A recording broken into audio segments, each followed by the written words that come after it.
With Bulwark, I've tried to make something which is a bit more joyous, which celebrates creativity in a way.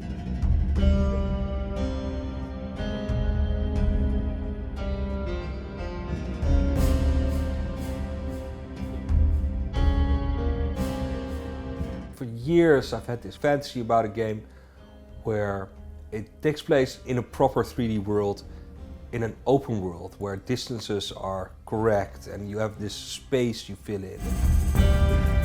The Falconeer was this coherent space. It has history, it looks a certain way, it has a certain emotion. It's super important to me. So when I wanted to make a builder strategy game, this sense of place would be central. And then the place I picked for it, which is the same place as the Falconeer, an ocean world with tiny slivers of land, all these rocks sticking out.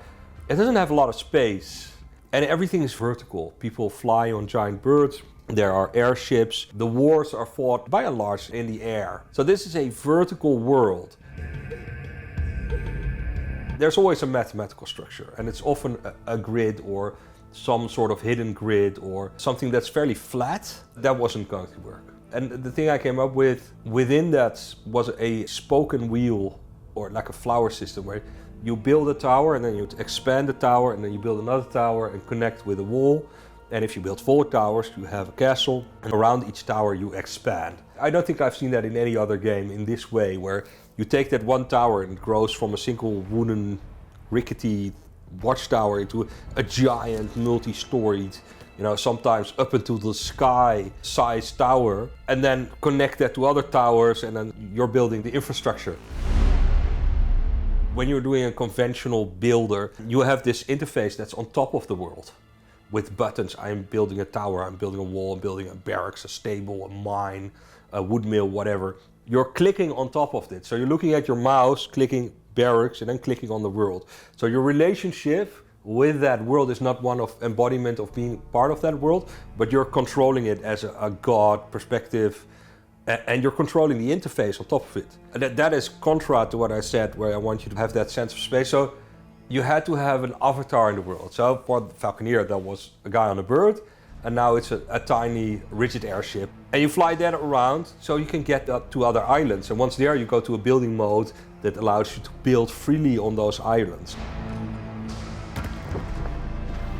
In Bulwark, the way it builds is completely unique in this spoken wheel type structure, which allows you to drape the landscape. Because you can build a tower right up the point of a peak and a tower in the water and have a walkway all the way down, or terraces up and down. So you're really building vertically, and you can go anywhere and build. And you do so from a perspective that's always inside the world. So the interface for the game, it never is a layer on top of the world. It's not on top of your computer screen. It's always happening in the world.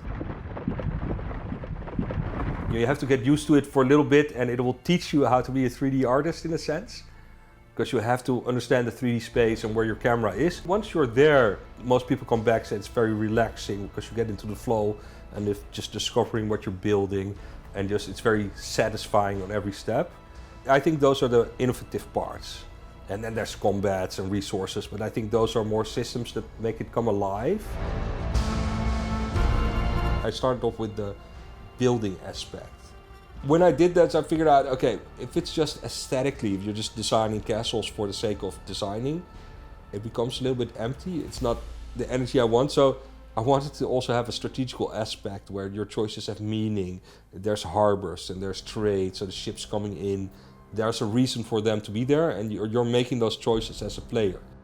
These are hard times, and thus they bring the need for uneasy alliances. This is my second attempt at making something of a strategy game. The first one, Oberon scored. I failed at making it fun and failed at making it in a way that it was scalable. I think it helped failing at making such a game and realizing, okay, you really need to create the system. In this case, the sandbox in which the game is set, so the systematic rules that decide how it works, you need to derive your gameplay and story from them, rather than trying to, this is the story I want to tell, and strategy is my format.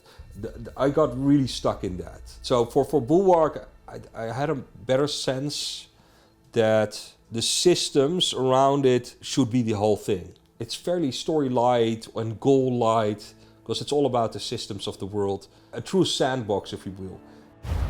The Imperium greets you. To what do we owe the pleasure of an actual airship visit? Those are the two challenges, is make a building system that does what I want it to do, and have the world around it respond to that, and that become a cohesive whole. That's been the biggest challenge. A war to find and open a gate to new worlds. A war that destroyed more than we could ever have imagined. There is nothing left for us. Our fellows are gone. The gate now destroyed. No escape.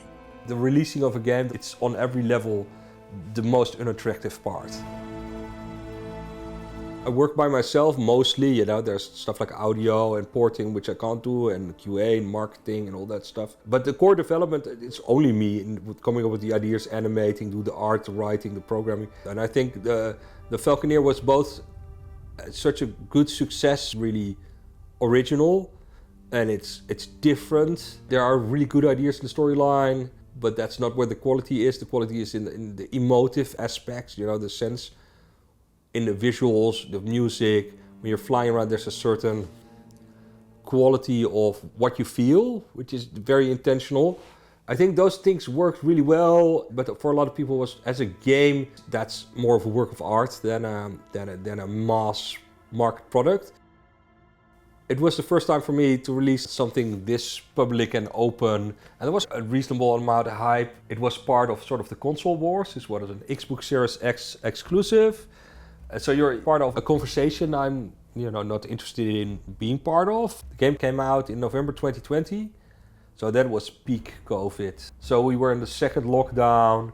I got COVID a week after delivering the press preview version, which I had quickly fixed something and made it way too difficult, and then everybody got a too difficult version. It was a weird, stressful release in a sense.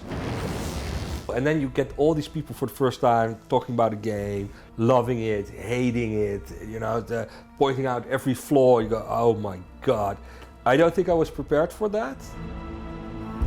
Getting ready for Bulwark after the Falconeer, I want to approach this differently and make it a more comfortable process to create it and to release it.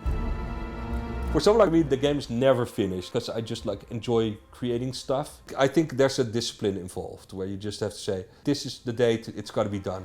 This is when it needs to be out. We're going to wrap it up now. That's still going to take a year.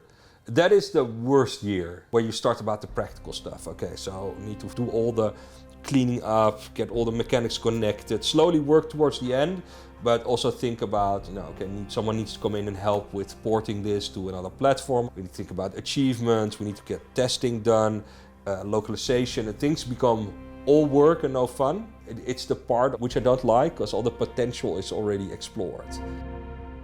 What helps when you're in that final phase is have people play your game, be enthusiastic, because you need other people to sort of push you through the hard parts. So for Bulwark, I said to Wired, I want this out in the world, and I don't want to do early access, because then people are paying for your product. And what I remembered from modding, people were happy and with really positive vibes and sense of community. I wanted to go back to that. So I said, well, can I abuse the demo system? So normally a demo is either a prologue or a finished bit, and it's to promote your game. So I'll make the demo, we'll do it really early, like a year before release at least. And we'll run it for 8 months, and I'll update it every day. Every new feature, I'll just chuck it in there. And that was confusing for people at work, but it works fantastic. You got lots of feedback. And then there's human interaction. People, I'm liking this game, but the controls on this. Or can you add this? That's also exciting in a way. So I replaced the excitement of my own personal journey with this sort of shared journey where everybody's part of the story with me and they're trying it out. And if you make something worthwhile, that's also, if it's not worthwhile, you won't get that sense of community because people go, yeah. So that's also sort of a validation of what you're doing and taming that beast of insecurity. Is this game worth it? Well, let other people have an opinion. We have done well. It is time we started being more ambitious. And for me, it's enjoying or working for your audience. because then you get some of the rewards and that'll keep you going. Within my box, I want to be alone, but that box is not super big. You need help, especially the smaller you are. I enjoy working with people on topics sort of on the outside of that box, like marketing and stuff. So that's why I work with Wired Productions. And of course, when Bulwark came along, there was no question it would be the same publisher. And the way we work is that mostly via Discord. And there's a producer, John, at Wired, who is the producer for the games, who makes sure everything's submitted, talks to Sony, talks to Microsoft, gets achievement integrated. And while I'm just building the game, he'll be doing that and then doing all the testing. All the people that are involved to get my crazy vision out there, there's a few more than myself. And it's good to acknowledge all those people.